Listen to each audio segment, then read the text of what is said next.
Սասնածռեր զինված խմբի անդամ Թաթուլ Թամրազյանը հրաժարվել էր ներկայանալ վերաքննիչ քրեական դատարան։ Այդ մասին նա դատարան գրություն էր ուղարկել, պաշտպանը բացատրություն չունի։ Համարյա թե մեկ ամիս չեմ կարողանում մուտք գործել դատապարտյալների հիվանդանոց քրեակատարողական հիմնարկ այդ ապօրինի խուզարկությունների պատճառով, հետևաբար տեղյակ չեմ իմ պաշտպանյալը ինչ դիրքորոշում է հայտնել այդ կապակցությամբ։ Դատական առաջին ատյանում հաջողության չհասնելուց հետո 26-ամյա Թաթուլ Թամրազյանը եւ նրա պաշտպանը բողոքարկում են քննիչի անգործությունը քրեական գործ չհարուցելու համար։ Հուլիսի 17-ին զինված խմբի կողմից բարեկապահական ծառայության գունդը գրավելու ժամանակ վիրավորված Թաթուլ Թամրազյանը մինչև օգոստոսի 6-ը առանց կարգավիճակի գտնվել է Էրեբունի բժշկական կենտրոնում։ Հարազատներին եւ փաստաբանին թույլ չեն տվել տեսակցել նրա հետ, հեռախոսազրույց ունենալ։ Չնայած հարձակման օրը նա վիրավորվել է եւ տեղափոխվել հիվանդանոց, սակայն նրան էլ է պատանդ պահելու մեղադրանք առաջադրվել։ Ներկապահին մեղադրանքի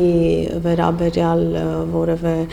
գնահատականներ չեմ ցանկանում տալ։ Հրազենային վնասվածք ստանալուց հետո հեռացրել էին Թաթուլ Թամրազյանի երիկամը։ Նա դեռ լիովին չի ապաքինվել եւ